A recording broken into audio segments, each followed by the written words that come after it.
Morning still. It's good to see you. And also you. Yes. I'm Pastor Robert Weller. I'm from Shepherd, the Valley Lutheran Church in San Jose, California, and it's very good to be with you. I'm grateful for the conference asking me to put together a paper on parish catechesis, which is a very large and general category. And so I'd like to tell you off the bat how I came up with what I did here. This paper originates really out of three particular places. One, and foremost, it originates out of my place as a pastor seeking to do the best for the young people that come through my congregation and desiring that they be catechized properly. The second place it actually originates is out of some work I did a number of years ago on the doctor ministry out of St. Louis. Dr. Peppercorn. Thank you. On faith formation in the family. Family-style Sunday school curriculum. And you'll probably recognize those elements as we start to move through. The third place it comes out of is a book I just read, and I would recommend it to you. It's written by David Reuter. It's Teaching the Faith at Home. David Reuter is the director of Christian Education Program at Concordia University in Irvine. Excellent book. If you've not read it, I recommend it. There's some really great ideas in there. And you'll probably, if you've read the book, you'll recognize some things within the course of the paper. So, that being said, we can go ahead and get started. And I've given you a copy, and I'm really just going to read it. I'll stop here and there for comments. If you have questions, please let me know. Question. Yeah. Wow. That was fast. Wow, I'm done. I'm finished, but we know. Did you cite it somewhere in here so that we can find? I believe I did. If not, I'll let you. Maybe at the. At the bottom of the second page, at least give you the reference to the book and the author. I don't give you the particular. ISBN or any of that stuff, but you get the book in there. All right. Watered down catechesis, faith formation, and catechesis that proceeds from baptism. Labor Day weekend was marked by two of my former confirmands getting married, one on Saturday, the other on Sunday. While this had the potential to be a weekend of joyful continued ministry in the lives of these young people, it was not. I didn't officiate either wedding, and was only invited to one of them. Rather than a joyful weekend, it was a weekend that reminded me of how easy it is for our young people to drift far from the church and their faith. The wedding I did attend was decidedly not Christian. It wasn't anti-Christian per se, but just devoid of any mention of God at all. The only source cited in the ceremony was an Apache proverb that had nothing particularly religious about it and was just about companionship. Like any pastor, I reacted with definite feelings of failure and sadness. And actually, it was the groom's stepmother who performed the ceremony. And she pronounced them wed by the authority of their love in the county of Santa Clara. So, I don't know how that works, but all right. For a long time, this question had plagued my thoughts: where have all our confirmands gone? The exodus of our young people from our congregations is epidemic. The exodus isn't a Lutheran Church Missouri Synod phenomenon. It is cross-denominational and even apparent in non-denominational churches. I give you a reference to a book, Soul Searching: The Religious and Spiritual Lives of American Teenagers by Christian Smith. That book has lots of statistics in it, but it's a great kind of overall view of where our teenagers are today. Although I think even now it's becoming even a little antiquated. It's not that old a publication, but I don't think it takes into account enough of the internet, social media, and those kinds of things. So. I don't cite specific statistics here because it isn't necessary. Every pastor, professional church worker, and parent gathered here can bring names and faces to mind that mark the sad truthfulness of these things. There are a vast number of articles and books that bemoan this exodus and will attempt to find the blame and reasons for it. Those writings may be useful as a form of self-evaluation or even as a means to evaluate our congregational approach to these issues. Yet, I have no desire to spend my time with you merely being a harbinger of the dire truths we already know. Rather, I hope that I can offer the beginnings of a different way of looking at confirmation, and through doing so, work together at slowing this terrible trend and prayerfully, by the grace of God, reversing it. For many years, confirmation has been seen by Lutherans as the ticket into the Lord's Supper. Now, most pastors and confirmation teachers would not deliberately perceive it that way or talk about it that way. However, if you were to ask parents and confirmands in honest moments why they have come to confirmation, the answer would be so they could partake of the Lord's Supper. There is something truthful about this. Indeed, we require a confirmation in the doctrines of the Lutheran Church, as taught in the Luther's Small Catechism, to be learned and confessed publicly before admittance to the Lord's Supper. This is a good practice and makes us good stewards of the mysteries to which we've been entrusted. However, an overemphasis on confirmation is that which primarily is given to lead to the Lord's Supper, brings about what might be called the graduation effect. The graduation effect is the beginning of the exodus of our young people. They have fulfilled the requirements of confirmation and are now full members of the communicant church. Parents feel a sense of fulfilled responsibility because their children have reached the end of confirmation. Confirmands feel a sense of accomplishment and now being eligible to receive the Lord's Supper. They have answered the right questions, they have worn their corsage and gown, and walked with their classmates down the aisle. They have received their diploma, known as the confirmation certificate. Why wouldn't they feel a sense of graduation about the whole thing, especially in the way we sometimes set it up? We set the whole thing up with a feeling of graduation, including making them a part of a confirmation class complete in a year. The perspective becomes for many in the church that confirmation is a form of graduation into an elevated place of membership in the church. Perhaps the issue lies not here at the end of the process, but rather with a lack of emphasis on the beginning of the process. Rather than emphasize confirmation as the last step towards the goal of participation in the Lord's Supper, it would be better to emphasize catechesis as the continuation of faith formation begun in our young people at their baptism. Thus, the title of this paper is a bit of a play on words. It is not my intention to water down catechesis to make it easier, but rather to water down catechesis and mark it as something that continues that which was begun in baptism. When we begin to discuss catechesis as continuation of that which was begun in baptism, we necessarily find ourselves right in the middle of a conversation on parental vocation. A parent's decision to bring their child to baptism is also the decision to raise a child in the faith. The model of parental vocation in faith formation is both biblical and Lutheran.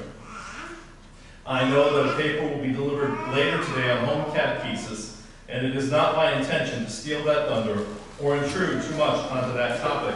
My apologies, Aaron, if I do that. Can I throw some at you? Sure. Oh, you can now? Okay. Nevertheless, some conversation on the home and parents is necessary in consideration of the thesis of this paper, which places catechesis as a parental responsibility that has been abdicated and turned over to the church. The church itself often operates as an unindicted co-conspirator in this abdication, as it enables parents to forsake their God-given vocation. And I apologize for the extra often in that sentence. Children are a gift from God. Adam and Eve are given the mandate in Genesis 1 to be fruitful and multiply. Yet when Eve does give birth to a son in Genesis 4, she states, I have gotten a man-child with the help of the Lord. While it is Adam and Eve who come together, the child's life is credited to God. Children are a gift from God. More than any other gift God gives his people, children deserve the best of our stewardship of gifts. They come not only with joy and laughter, but with a tremendous responsibility. Parenting is a calling, a vocation. As parents fulfill their vocation, it is really God at work in the lives of their children. From the very beginning, parents were to teach their children about God. The first episode where we are introduced to the sons of Adam and Eve, Cain and Abel, is in the midst of an act of worship. They were both bringing offerings before the Lord. Since the family had been banished from the garden, it would be necessary that Adam and Eve instruct their children in their understanding of the Lord. While the Lord speaks to Cain in Genesis 4, there is no suggestion of the kind of face-to-face meeting that his parents had with God in the garden. Adam and Eve must have taught Cain and Abel something about God. The Old Testament clearly places the responsibility of faith formation with parents. Only give heed to yourself and keep your soul diligently, so that you do not forget the things which your eyes have seen, and they do not depart from your heart all the days of your life, but make them known to your sons and grandsons. Remember the day you stood before the Lord your God at Horeb, When the Lord said to me, assemble the people to me, that I may let them hear my words, so that they may learn to fear me all the days they live on earth, and that they may teach their children. Deuteronomy 4. The other two passages I give at the bottom here, Deuteronomy 6 and Deuteronomy 11, are especially relevant. And then Deuteronomy 6 with the Shema, immediately following the Shema, the Old Testament creed of God, we get actual methodology and practice for how parents are to teach their children the faith. You recall, as you walk along the road, when you're sitting at your houses, post them on the door frames. This is methodology. This is how you teach your children. And it's repeated again then in Deuteronomy 11. Parents become God at work in the lives of your children, as God was at work in their own lives here and at Mount Horeb. The children of Israel are called together to learn to fear the Lord and to learn to teach their children to do the same. The children of Israel are to be God's voice to their children and thereby equip them to teach and be God's voice to their children, and so on. They are to be God at work in the lives of their children, recounting the stories of creation and the Exodus. They are to teach their children through these stories who God is. Indeed, parents are to be regarded by their children as God's representatives to them. Martin Luther makes this clear in his explanation of the fourth commandment, Large Catechism. Young people must therefore be taught to revere their parents as God's representatives, and to remember that, however lowly, poor, feeble, and eccentric they may be, they are their own father and mother, given them by God. They are not to be deprived of their honor because of their ways or their failings. Therefore, we are not to think of their persons what they are, but of the will of God, who has created and ordained them to be our parents. Parents are as much a gift to their children from God as children are to their parents. By teaching children to revere and honor them, parents teach them to obey God. Martin Luther stressed vehemently that parents must seize their roles as those responsible for raising their children in the knowledge and love of the Lord. No one should become a father unless he is able to instruct his children in the Ten Commandments and in the Gospel, so that he may bring up true Christians. For Luther, the raising of children in the Christian faith was an intimate part of what it meant to be married. Married people should know that they can perform no better or more useful work for God, Christianity, the world, themselves, and their children, than by bringing up their children well. Pilgrimages to Rome and to Jerusalem, building churches, providing for masses, or whatever else the work may be called, is nothing in comparison with the right training of children. For that is the straight road to heaven, and it cannot be more easily attained in any other way.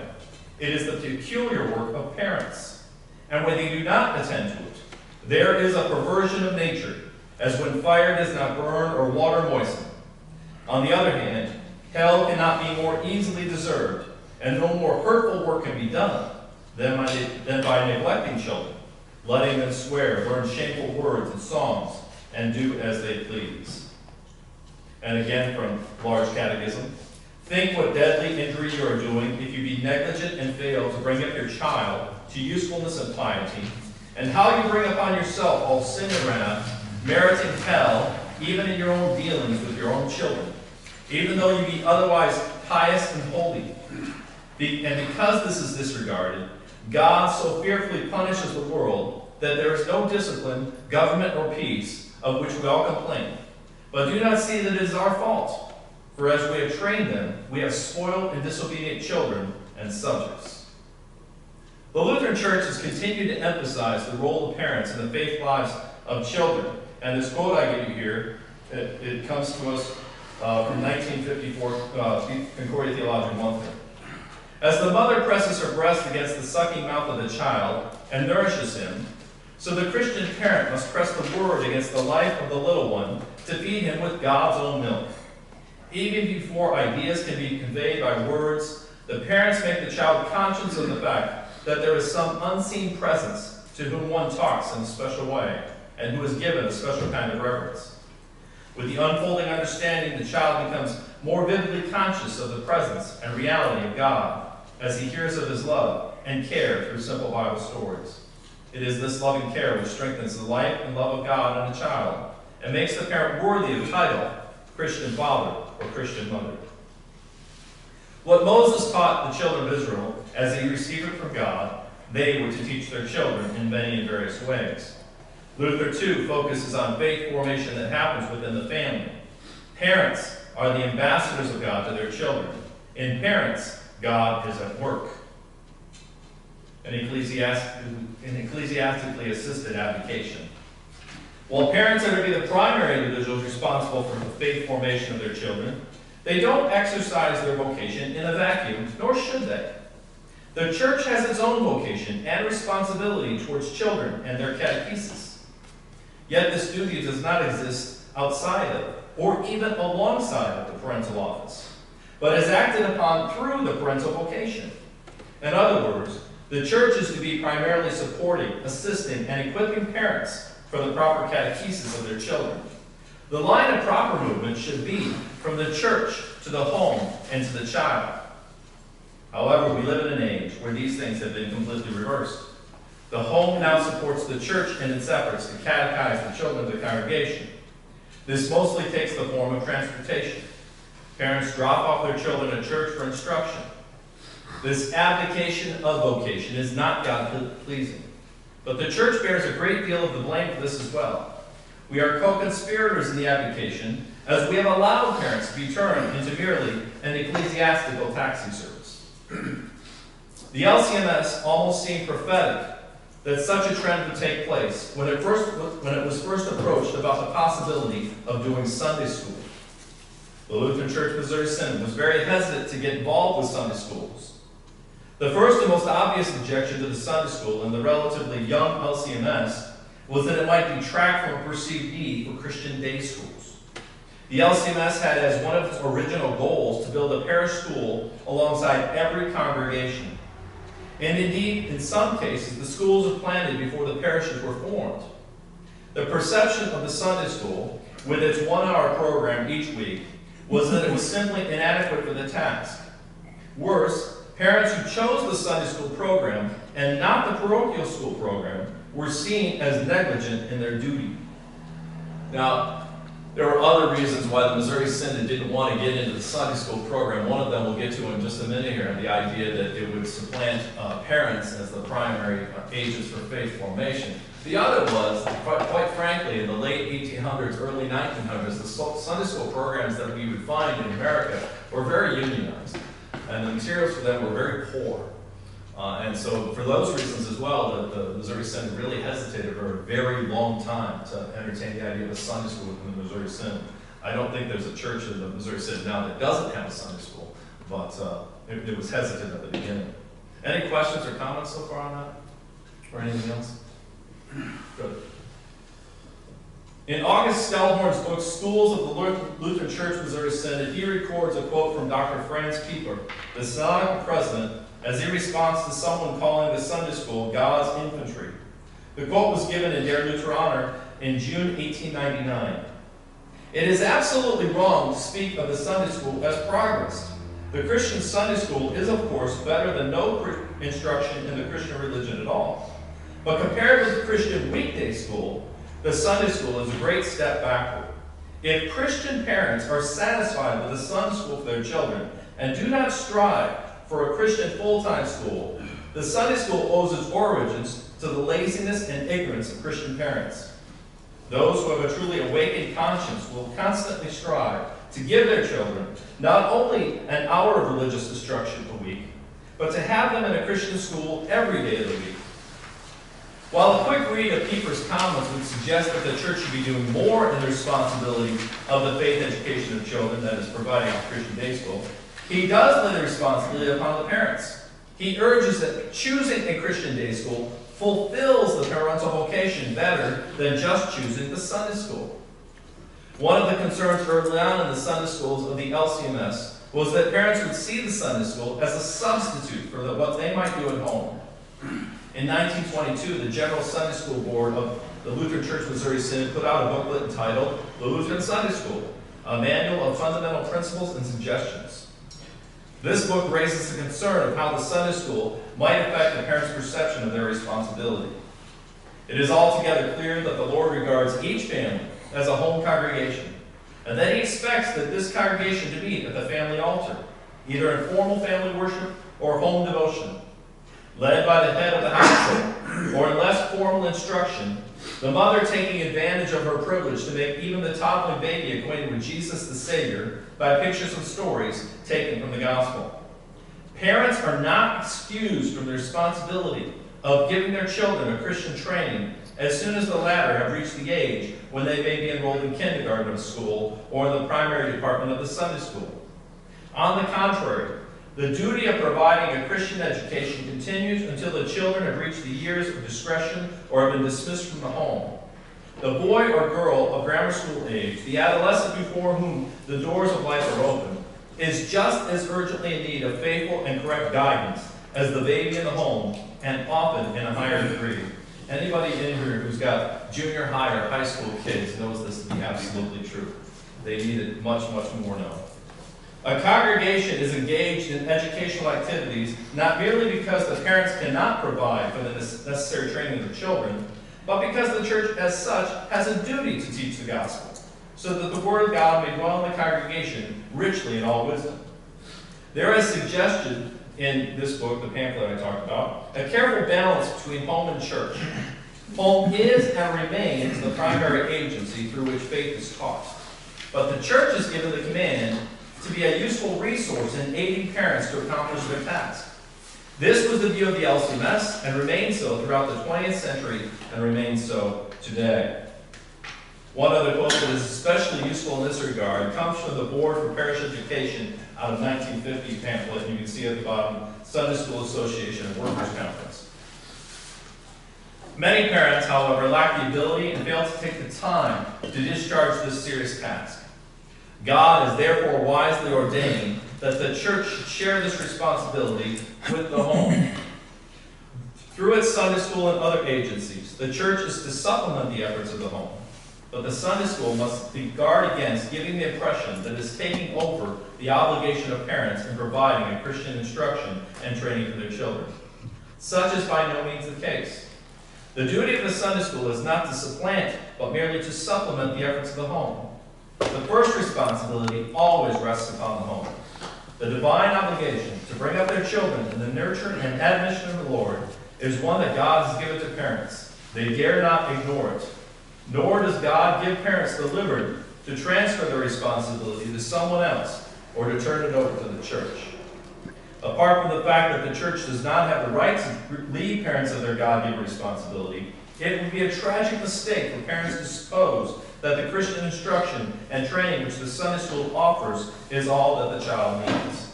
On the contrary, the process of education and training, being continuous, goes on outside of the Sunday school also. The child's entire life is in need of supervision and guidance, nor is anyone in a better position to provide that Christian nurture than the parents upon whom God has placed this responsibility.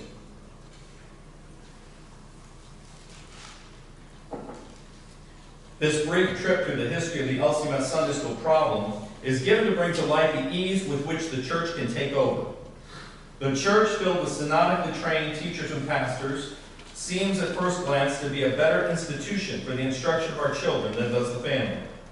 Especially now in our day, where everything for children is handled by a different entity because of the time constraints of both children and parents. They have piano teachers and soccer coaches. They have math tutors and riding instructors. It isn't hard for the parents to see catechesis as another discipline to be outsourced to the church. The church has wrongly but willingly accepted that responsibility and allowed parents to advocate home catechesis. The church may be acting in good faith and not desiring for the children to miss out on what God would want them to know. But it also becomes institutional tradition for the church to be the primary catechetical arm in a child's life. And yet the biblical record is clear. The parents do not have the right to give up training their children personally in the things of God, nor does the church have the right to simply take them over. Faith formation and catechesis is a shared responsibility. Parish catechesis should work hand in hand with home catechesis. The church has a responsibility not only to assist in the catechizing of children, but in equipping parents for catechesis. I know there are a number of confirmation curriculum out there that include home work or family work or something along those lines.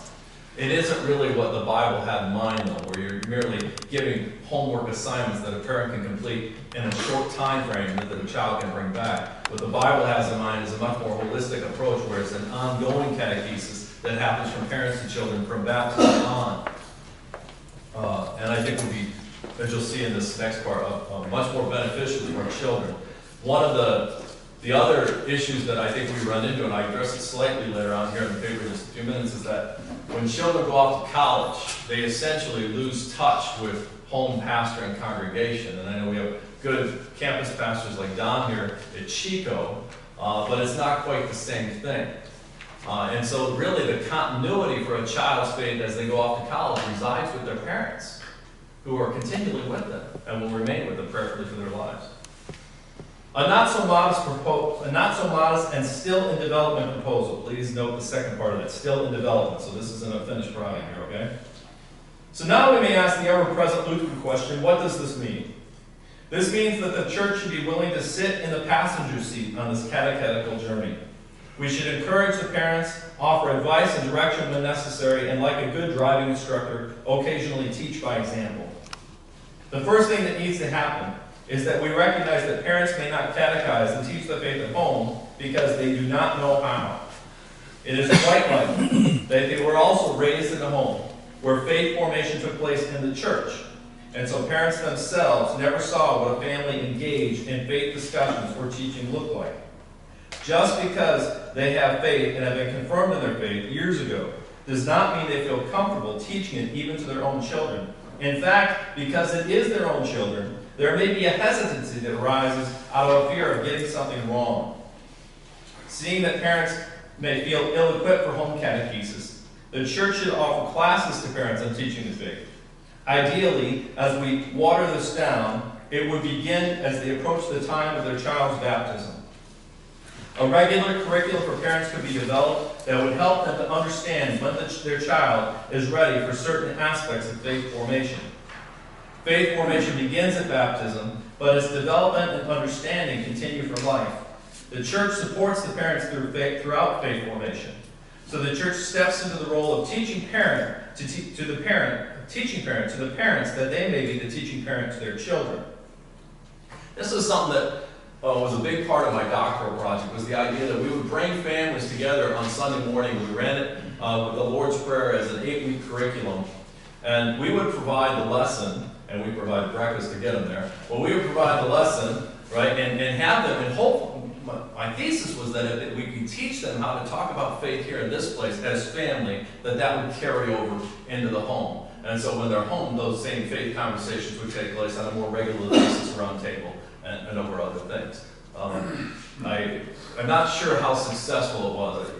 It was hard to measure because many of the families who were participating were actually pretty Lutheran families to begin with, right, and had been doing some of it all along. But at the same time, I did see many families who I felt like, they showed up when 7th grade came around, they'd kind of pull into the parking lot, drop their kids off, and pick them up after 8th grade, and we really didn't see those families again. So the idea being that if we teach parents how to teach the aspects of faith, they can teach them to their children. There are some really good baptism books put out by CPH that help with these things. There's one, Your Child's Baptism, I think is what it's called. I should have brought it with me. We have like 10 copies sitting in our office because I give it to every family that comes in for baptism. But in that book, there are actually marked off years at what point your child will be ready for a new part of their faith formation, for you to talk about a new aspect, which I think is really what we want to teach parents how to do. And as I said, I don't think parents know how to do it because their own families didn't do it. The very reason they're dropping, little Johnny off for confirmation in 7th grade and picking him up after 8th grade is because that's what mom did. So we shouldn't hold them too guilty on it, but rather seek lovingly to teach them to a better place. Questions or comments on that? Does that make sense? As an additional tool, and nobody throw anything at me here, okay? As an additional tool in training parents to teach their children the faith, the proper use of a children's message could be used. Children's sermons, messages, and object lessons are often done poorly and miss the mark with children, even if they make the parents happy. And that's why many children's sermons are done, right? However, a children's message that is seen and used as an opportunity to teach a part of Luther's small catechism serves a dual purpose. First, it teaches a part of the faith, In the message, we, the church, start to share the responsibility of catechizing our children. Second, it models for the parents how they too might teach a particular part of the catechism to their children and thus fulfill their parental vocation.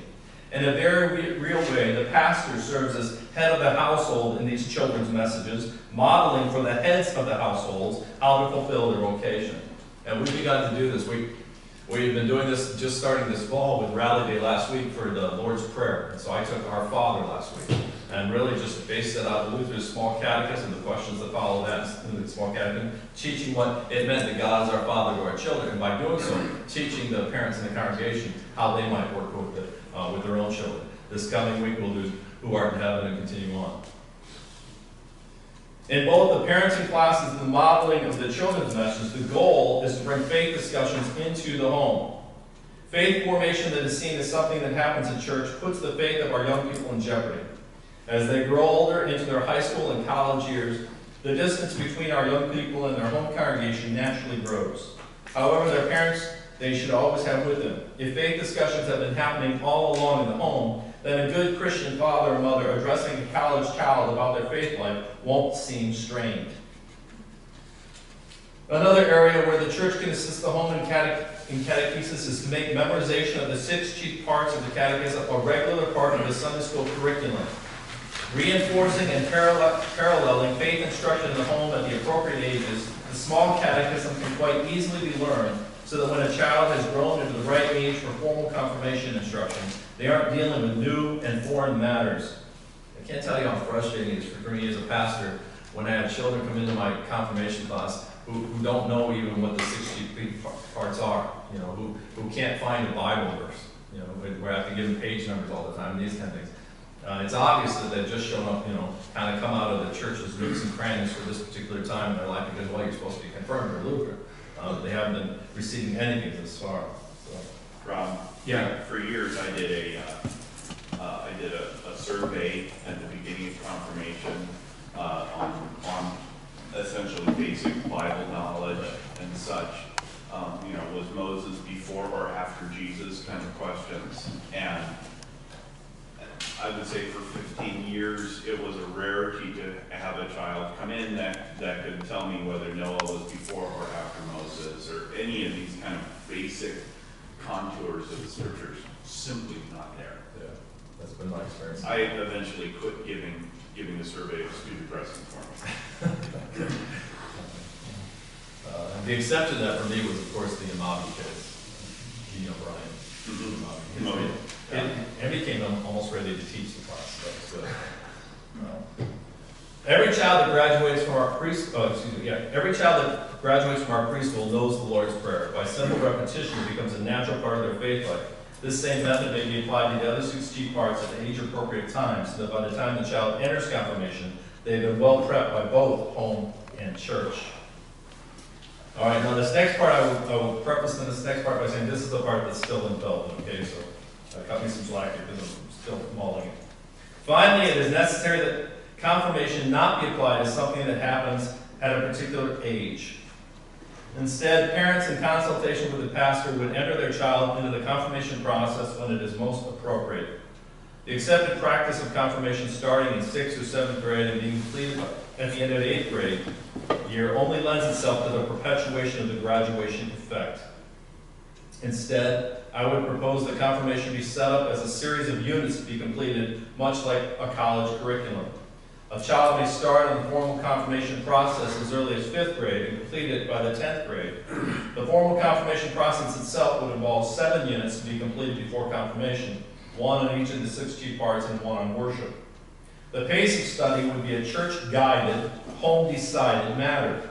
This allows for those children who may be ready earlier for confirmation to start, while those who need to start at a later age may wait.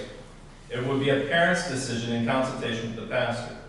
It additionally allows families the flexibility necessary for their time constraints. And specifically, I'm thinking about this as a father and daughter who play basketball religiously. December, January, February were horribly difficult time months for her. And I can imagine that a better method for her might have been, okay, we're going to do, I'm going to have to do Lord's Prayer and 10 Commandments those 2 units, and then you're going to take December, January, and part of February off. And then we're going to start back up with, the Apostles' Creed or whatever we're going to do next. So we get through those units, but it doesn't necessarily have to be this road thing where every Wednesday you're going to be in here for the next 9 months, kind of thing. And we live in a world where kids are almost as busy, if not busier, than their parents. And we need to take that into account. This allows for children to make, additionally allows families the flexibility necessary for their time constraints. It does place a great deal of responsibility on both the parents and the pastor. It may be necessary for the pastor to offer more than one confirmation instruction time a week, and for the pastor to be teaching 2 different units in those times. It does put the parents back in the driver's seat, and allow them to take seriously their God-given vocation. I realize the establishment of such a unique process would not be quick and take a few years to implement. We must also recognize that some parents will never take up their vocation, as they should, and the church will have to shoulder more than its share in those cases. Nevertheless, this model is biblical and offers a path forward and away from current trends. The hope for the maintenance of the faith of our young people, the slowing of the exodus of young people from the church, does not reside in the hands of the church. It is the parents we must turn. We must help them to allow their commitments to match their convictions. We must equip them for catechesis in the home, which is properly their responsibility. We must encourage and teach, admonish and equip. The church must stand beside parents as the whole culture of the world attempts to flood our children away, and like faithful Aaron, we must hold up the parents' hands. Amen. Thank you.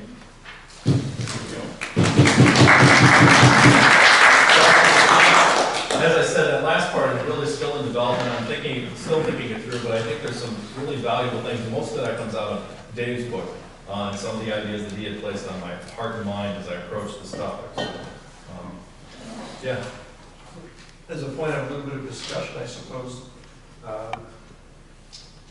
not only are Sunday school and Bible classes here to stay, we would want them to stay, but in your estimation, then what would you think would be, or what would, if you have an opinion on it, what would you find to be just the best use of these in their particular times on a Sunday morning?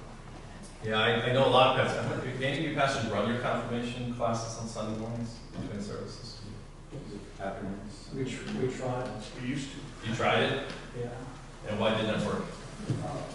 We tried to put a catechism session within 45 minutes. Yeah, that would be with late arrivals and...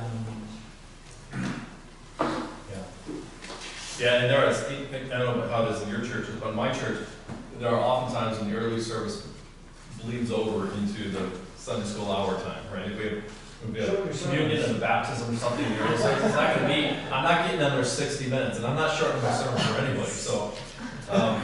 But yeah, I agree that I don't think Sunday school and Bible classes are going away, nor do I think they should. I think there's a great value in them, and especially the fact that many of even our adults are not in the Word outside of those places. Worship and Bible. I agree with Stuart. I think it's difficult to put a confirmation time into that time. I think we could use the Sunday school partially, as I had said here, with some of the repetition and memorization of the 6 chief parts. I also think there could be maybe, especially for those that are of the 5th to 10th grade age in the confirmation process in some form, an opportunity for maybe more in-depth discussion on a particular part of a unit they're in, and we could supplement that in some way. My own, the way I do it, so I'm still in the old mode, I haven't implemented this yet. I still do 4:30 to 6 p.m. on Wednesdays as my confirmation class that I teach. And then my elders take turns teaching the Sunday morning confirmation class. And they really just reinforce what I did on Wednesday. They're using a different curriculum, but it's parallel with what I'm doing. So I don't use a curriculum for my confirmation. I use the Catechism. We just walk through the Catechism twice in their time with me. But I take that, so if I'm covering the First Commandment on Wednesday, then I'm going to give them the curriculum for a First Commandment lesson on Sunday, but they can kind of mirror it. So does that replace Sunday school for the confirmants? That is their Sunday school. That is their Sunday school. Yes, sir. You agree? I have formulating questions. Okay, go ahead. Yeah. Please don't take this as a derogatory comment. It's not meant that way. Mm-hmm. It's trying to get to. Great paper, by the way. I'm going to share this with both my daughters, who are parents. But what I see in this is still where the church is. That is, we know it's the parent's responsibility, so what are we gonna do? Because we know the parents are gonna do that. At what point do we, the church, really get serious about being serious with parents? And again, old-time Lutheran, I don't ever remember, and there may have been, truly classes for parents to teach, catechize their children. And again, I'm certain it wouldn't be well attended, but maybe that's the process, is 20 years of doing this with one or two parents, eventually the parents also see that as their responsibility as they're getting their kids ready for catechism, is that they need to take this class prior to that. Again, I think we all agree so much that this is the parents' work, but, right? Right, and so my suggestion would be, both, I talked about offering classes for parents there, but starting those very early on. So when a family comes to me and they say, we're going to have a baby, we want to set up a baptism, then I would at that moment begin the process of saying, okay, well, here's what we want to do with you, and moving them into the saying, we want to have this class for you to teach your child that this is the age-appropriate time to do this, and continue those, right? So we just got a DCE intern into our church for the first time ever. It's a director of Christian education intern out of Irvine. And one of the things she's doing this year is helping me to develop these parenting classes, right? These teaching the faith classes. That's something she's walking alongside. Is there a good guide to provide age appropriateness through at least high school? In other words, what those conversations should look like with 3-year-olds versus 7-year-olds? Yeah, there are some good guides. We have some good people that are trained in child development to know at what point cognitively children can digest certain topics, right? And so you're not going to start with your 3-year-old and say, let's talk about the real presence. Okay, that's, they're probably not going to be able to digest that at that point. But there are certainly levels of which, as I said in the paper, we teach our preschoolers the Lord's Prayer. And by the time that our preschool's done, everybody in our preschool knows the Lord's Prayer. I mean, they say it by heart. So knowing those age-appropriate times, that's the curriculum I'd like to develop. I've got some books and I've been looking into it, but I want to develop it even further. Well, have you identified good mentors within your congregation among the laity, men and women, who could come alongside others to help you in this task? Yeah, I mentioned Brian earlier. Brian was doing, I don't think he's still doing it. Brian was doing a podcast on parental vocation, believe it or not, and the idea of being a parent raising your children in the faith. He was doing it with a guy, I think, in North Carolina. It's one thing for you to train parents, like I was asking, that's fine, good. Right. But it's another thing for their own peers to come alongside. My guess is it would have to work a little bit like a pyramid scheme to take this the right way, right? So then I would train the first group, and then they would train, right? And so I would guess that it takes a little bit to get the ball rolling, but early on, I certainly would have to be very involved with that process. Yeah. Question. Well, I think the flexibility is great, and I think it really would help with the graduation effect because it's not aligned with their school when they're stopping and getting grad to high school. I guess my question is, a lot of these kids are ready to receive the Lord's Supper. They understand what's happening in the Lord's Supper, so why not allow them to receive those benefits from the Lord's Supper before 10th grade? Oh, no. Kind of separating First Communion from confirmation. Yeah, please don't misunderstand me. The 5th grade and 10th grade were sort of the outside markers, right? So if they begin at 5th grade, their parents think they're ready, and they start and they're done in a year and a half or done in a year with me. Yeah, by all means. I said, here's where the difficulty is. You guys are wearing collars in here, right? And if you're a pastor not wearing a collar, here's where the difficulty comes in. If you have a parent that comes to you and says that their child's ready and they're not, that's where it comes in. And that's why it's got to be an ongoing discussion with you and the parents from baptism on, right? Because you're getting this point. I want parents to be involved in making this decision at the age appropriate level because, first of all, they know the children much better than I do. They know what their children can handle, what they can digest, what they're ready for. And I'll make a confession to you. I'm a pastor that's been doing essentially 7th and 8th grade confirmation since I came into the ministry 22 years ago. Right? I've confirmed kids that I know are going to go away. I I knew this was just, but Which means you're a pastor. What's that? Which means you're a pastor. Right, I mean, you put in their time, you know, and I didn't have the guts at times to say, particularly to a few of them, say, look, he's really not ready for this. But that's what it's gonna take, you know. But prayerfully, that I had developed a relationship with the parents and their family already. I've been working with them since baptism, and that's why I say it's gonna take a few years to implement this, that we can move toward that point, so. Appreciate the question. It's a great question, but it does put the responsibility on us.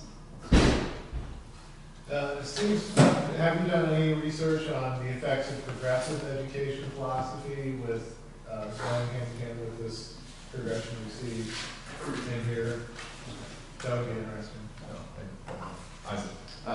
As you teach the parents to teach at home, what time are you recommending that the parents teach? And if you're recommending dinner time, how many parents actually sit down and eat dinner with the children? Yeah. And there's a lot of things that are going on here. Our times are just different now. I grew up in a family where we sat and ate dinner together every night. You know, and that's probably a rarity in my congregation for most of our families, unfortunately. So I don't know the answer to that. I think that's probably an individual family has to take the responsibility on making that decision. But I'm hoping and I'm prayerful that God will move them toward that. If we're teaching them of the importance of this, if we're working with them and teaching them how it can be done, we're teaching them how to teach their children about praying. They're going to want to teach the children about praying and pray with their children. You know, if we're modeling that in our children's messages, I'll get you just an example, then hopefully they'll want to do that for their children. So I wouldn't tell parents, oh, you should do it here, or you should do it.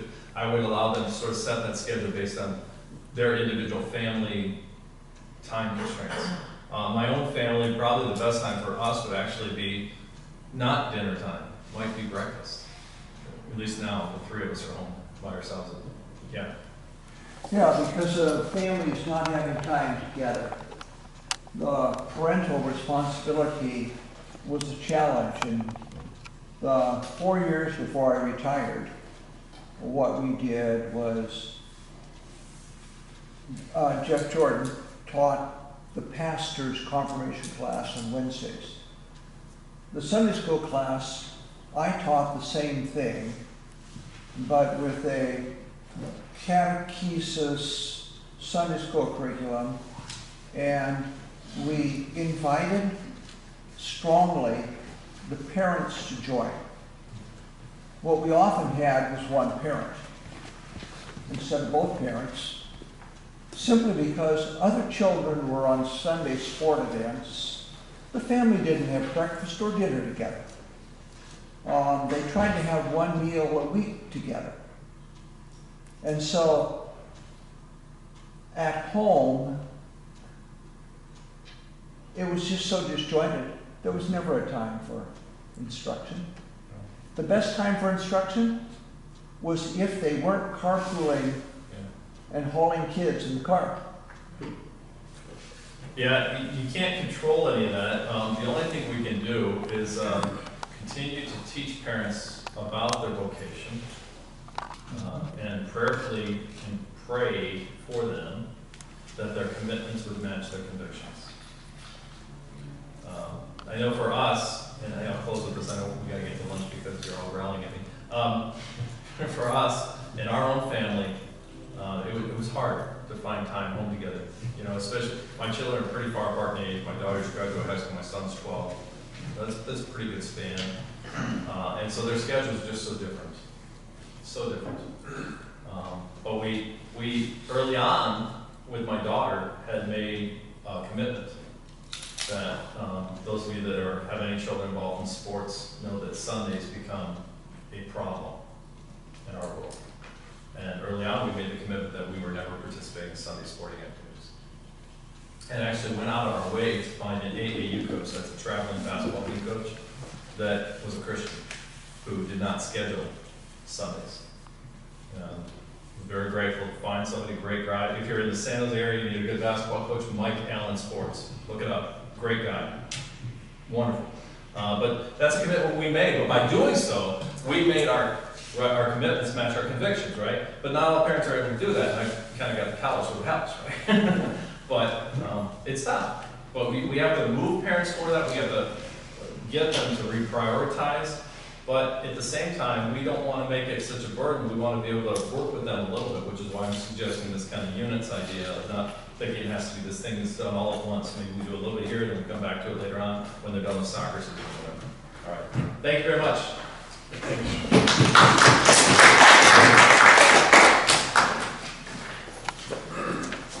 I have a few suggestions for lunch. And if anyone would like, I have a handy dandy little map kind of roughly where these things are. We have a, there is a kind of mom and pop restaurant not far called Barn Burner. There is a brew pub called Black Vinyl Ale Project. Mexican, Chinese, if you want. Those are all kind of lunch places if you want something a little less expensive. There's a KFC.